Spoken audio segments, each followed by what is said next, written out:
You can't care what people think about whether they're offended or not, because anything you say, someone somewhere will be offended. Oh, yeah. And Yeah. And just because you're offended doesn't mean... These days, telling the truth feels like an act of rebellion, and no one showed that better than Ricky Gervais. His old Golden Globes speeches are going viral again because what he called out back then feels even more real now. He was asked to host the Golden Globes 5 times, and when people claimed he'd been blacklisted, he came back just to provoke them, saying exactly what he wanted without holding back. You do win an award tonight.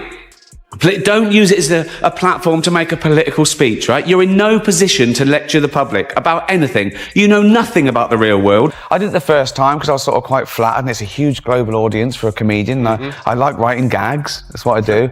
I did it a second time because I thought I could improve on the first. And I wasn't going to do it a third, but then lots of people were saying he'd never be invited back. So I did it to annoy them. After his second hosting gig, powerful Hollywood figures tried to sideline him, not because he failed, but because he told uncomfortable truths. By mocking hypocrisy and selective outrage, he made executives uneasy, leading to pressure to tone him down or replace him with someone safer who would keep everyone comfortable. First two to sort of get me. Right. I think the last time they just thought, why is he saying such horrible things? Yes. Yeah. But I think this time they sort of understood they were just gags, you know, or they checked them at security and checked if they got a sense of humour to get in. I don't know, but, Yeah. you know, last year they had a right... The Golden Globes organizers understood that Gervais's blunt honesty was why people watched. Audiences were tired of safe award shows and wanted someone who said what everyone was thinking. His fearlessness shocked people, but as he pointed out, actors are paid to pretend, so there was no reason they should be off limits to jokes. I liked it the year before when people were outraged. Yeah, of course. People, they were stunned. They couldn't believe that a guy had the courage and the brain power to stand up in front of famous people and make jokes about them. I know. Oh my God! I know. Like it was... It wasn't a room full of wounded soldiers. Right. They were people who pretend to be someone else for a living. Right. You know, it was no... This gets to the core of Gervais's philosophy, and it's a lesson the woke crowd could use. His idea is simple. No matter what you say, someone will be offended. Offense is unavoidable in a culture obsessed with policing words and intent. So why censor yourself to please the loudest complainers? As Gervais says, being offended doesn't make you right. Creative freedom survives only when people stop tiptoeing around sensitivities. You can't care what people think about whether they're offended or not, because anything you say, someone somewhere will be offended. Oh, yeah. And you know. Yeah. And just because you're offended doesn't mean you're... Gervais speaks his mind because he can and believes that's what free speech is for. He criticizes the woke crowd for chasing approval and fearing offense, which inspires no one. When the Golden Globes tried to set rules, no profanity, no nudity, he simply said, fine, no problem, confident he could work around it. She's suggesting that there was something omitted from her version that she didn't quite, that did not add up. I did say, I said the list of rules they gave me, and I said, no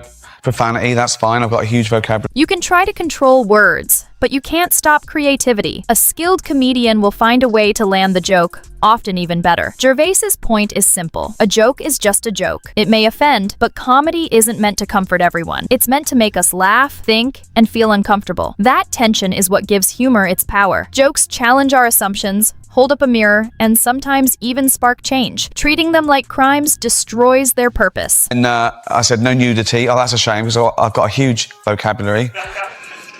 But then I slipped in, but a tiny... So I did say...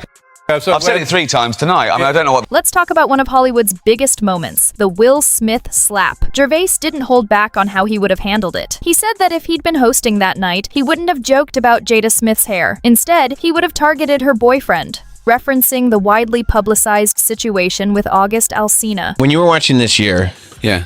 and Chris Rock gets slapped in the face for making the G.I. Jane joke, were you sitting there going Ridiculous. like, how the fuck did I survive? Well, no, but that soon trended.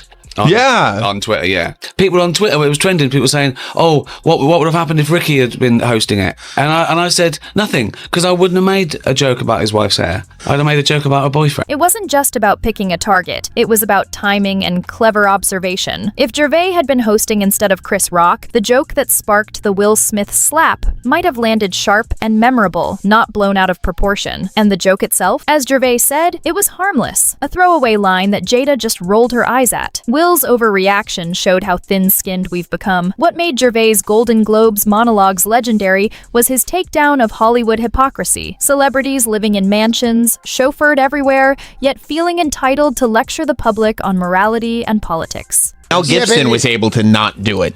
You would think. But I imagine Mel Gibson wanted to murder me.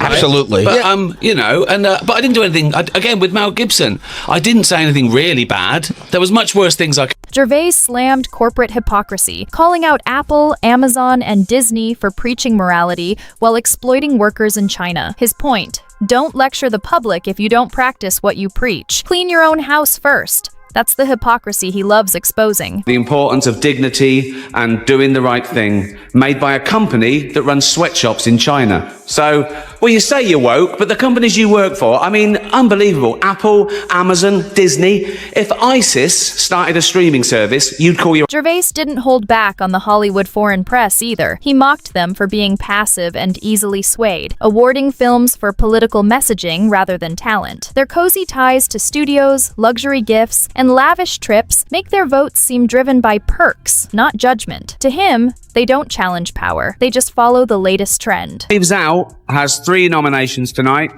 Yeah. See what can happen if you don't dress people up as cats? It's that easy.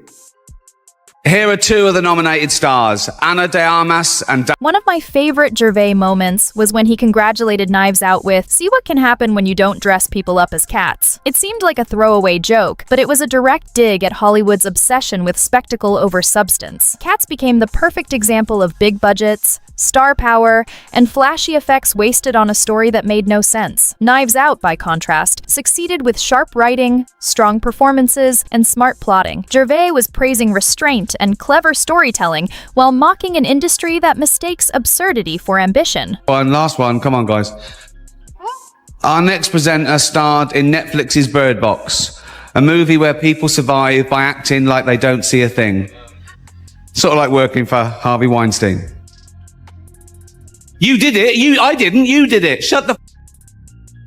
Please welcome Sandra Bullock. Then there was his Bird Box joke, a movie where people survive by acting like they don't see a thing, sort of like working for Harvey Weinstein. The room went silent, unsure whether to laugh or gasp. It targeted Hollywood's long-standing culture of silence, where studios, agents, and celebrities ignored obvious abuses because speaking up was risky or inconvenient. Hollywood built a reputation for selective morality, turning a blind eye as long as money flowed and careers stayed intact. Then the Weinstein scandal broke, and suddenly everyone acted shocked. Gervais's humor cuts deep because it exposes that hypocrisy. He doesn't just make people laugh, he uses comedy to reflect, challenge, and question societal norms, even when it's uncomfortable. He champions honesty in a culture obsessed with appeasement, showing that pandering and tiptoeing erode credibility. From calling out corporate hypocrisy to mocking performative wokeness and Hollywood's blind spots, Gervais never holds back. His message is clear: fear of offense and virtue signaling stifle creativity and honesty. The industry needs to face truth with humor,